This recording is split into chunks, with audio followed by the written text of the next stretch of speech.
Hello everyone, स्वागत है आप सभी के बस यूट्यूब चैनल रहा एजुकेशन में 69,000 भर्ती बहुत इंपॉर्टेंट अपडेट है और खुशखबरी भी है। आप सभी में से मैक्सिमम लोग यही अपडेट चाह रहे थे कि जल्द से जल्द ऑर्डर संबंधित बड़ी बात निकल कर आए।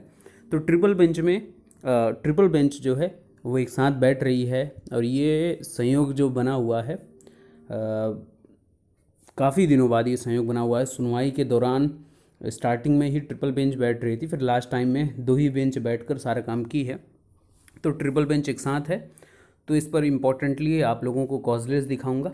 ये जो कॉज लिस्ट है ये 4 नवंबर की कॉज लिस्ट है और 4 नवंबर को ट्रिपल बेंच यानी विनीत सरन जी, यू ललित साहब और एम शांता गदौर साहब तीनों लोग एक साथ बैठ रहे हैं। और पहले देख लेते हैं कॉज लिस्ट। तो ये कॉज लिस्ट है supreme court of India, list of curative and review petition है और जस्टिस ललित साहब हैं इसमें इन चैम्बर में।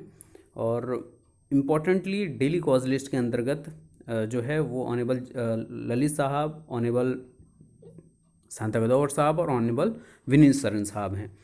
तो उम्मीद ये है कि इसकी फ्रेश केस या कॉज लिस्ट में ना हो, तो आपकी सबसे इम्पोर्टेंट यही प्रार्थना है कि आप सभी को जल्द से जल्द गुड न्यूज़ सुनने को मिले और आप सभी एकजुट होकर तत्काल प्रभाव से सरकार के ऊपर ये बात रख सकें कि जितनी जल्दी हो सकते हैं ऑर्डर आ चुका है और एक आप भर्ती प्रक्रिया को आगे बढ़ाने के लिए जीओ जारी कर दीजिए और भर्ती प्रक्रिया को आगे गतिमान करिए।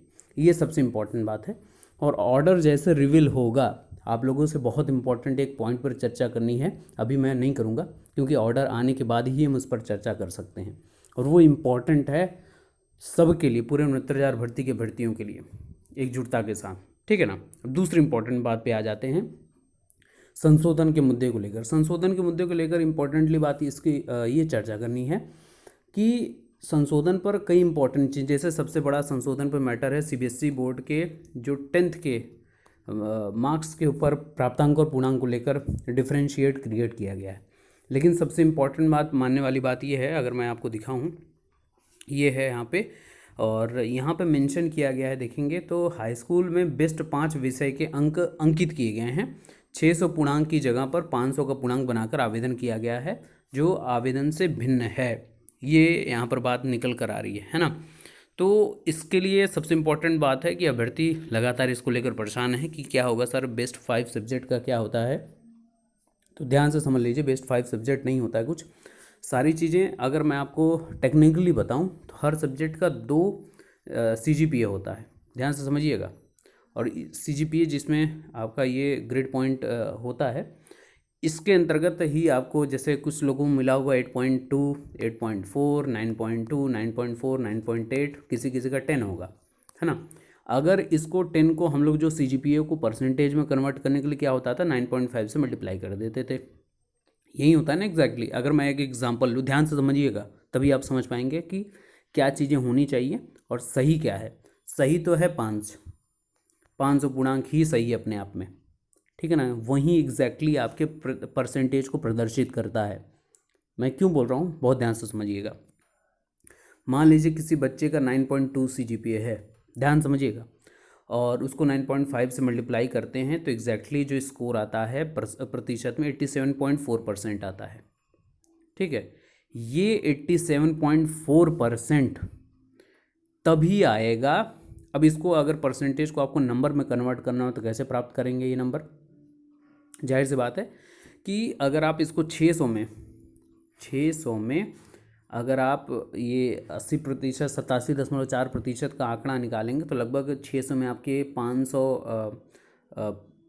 लगभग 35 या कुछ, आप अगर यहाँ से मैं आपके समक्ष दिखाऊं तो यहाँ पर अगर आप देखेंगे 648 और यहाँ पर बचेगा आपका 5 और 55, 6 9 54, ठीक है। तो ये ज़्यादा हो जाएगा।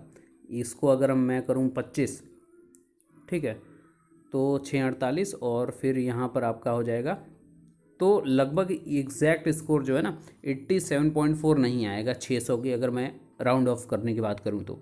लेकिन अगर मैं एग्जैक्टली 500 में अगर आप देखेंगे, मैं या इसको पकड़े रहिएगा 87.4%, जो CBSE वाले हैं इस बात को समझेंगे। हर चीज़ का हल है और ये भी हल निकलेगा, ठीक है ना। इसको लेकर तनिक भी नहीं परेशान नहीं होना है। जो भी चीज़ें होंगी ऑर्डर रिलीज़ होने के बाद सबको एकजुट होकर SCERT पर चाहे परिषद पर ज्ञापन देना है कि 68,500 में टेक्निकली जितने काम हुए हैं वो सभी इसमें लागू होंगे। ठीक है, तो परेशान नहीं होना है। अगर आप 500 में बात करेंगे तो यहाँ पर एग्जैक्ट सिचुएशन बन जाती है 400 लगभग 37 के आसपास आपका 87.4 बनेगा। अगर आप 5 से इसको कैंसिल करेंगे तो 5 8 या 40, ठीक है 37, 5 7 जा 35 और 20 आएगा लास्ट में ना, 20 पॉइंट लगाने पे 2 के बाद 0 हो जाएगा और 5 4 जा 20, तो 87.4% जो है ये 500 ही पूर्णांक पे आएगा, 600 पूर्णांक पे कभी नहीं आ सकता, इस बात को समझ लीजिए। तो जो भी बात ही है टेक्निकली लॉजिकली हम लोग बात करते हैं, आंख बंद करके कोई बात नहीं करेंगे। तो ये CBSE वालों का जो परेशानी थी वो उम्मीद है कि हल हो गई होगी, और परेशान नहीं होना ये भी मैं बता दे रहा हूँ।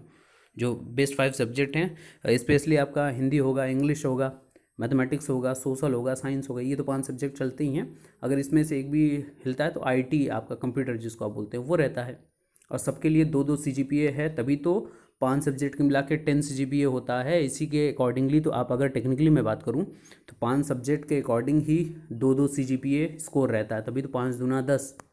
अगर 6 सब्जेक्ट हो जाए तो 6 दूनी तो 12 CGPA के आपको स्कोर होना चाहिए था, लेकिन 10 CGPA क्यों मिलता है? क्योंकि 5 ही सब्जेक्ट हैं टेक्निकली अगर बात की जाए तो। ठीक है, तो अभी तत्काल प्रभाव से आपको रोका गया, तो परेशान नहीं होना है। और ये डाटा थोड़ा सा बड़ा भी है, जैसे आप देखेंगे बस्ती में 195 आवंटित हुए हैं, 12 लोगों को रोका गया। संत कबीर नगर में 142 को मिला है, 5 को रोका गया है। सिद्धार्थनगर में सबको दे दिया गया। गोरखपुर में 599 को आवंटित किया गया, 81 लोगों को रोका गया। महाराजगंज में 203 लोगों को मिला है, 14 लोगों को रोक लिया गया। देवरिया में यही हाल है, कुशीनगर में यही हाल है। तो आप समझ लीजिए कि कितने लोगों को रोका गया है इन सभी चीज़ों में। तो परेशान नहीं होना है, ऐसे नहीं कोई रोक लेगा आपको। बस ये है कि डेस्परेटली आप लोग एकजुटता के साथ काम करिए, सारी चीज़ें हल हो जाएंगी। सबको एक साथ ही आना है, सब एक साथ लक्ष्य केंद्रित रख रही है, और पूरे 69,000 का भला होगा तब जब आप एकजुट होंगे। और उम्मीद है कि आप सभी एकजुटता का पालन कर रहे होंगे। बाकी के लेटेस्ट अपडेट के लिए बने रहिए। Best of luck, thank you so much.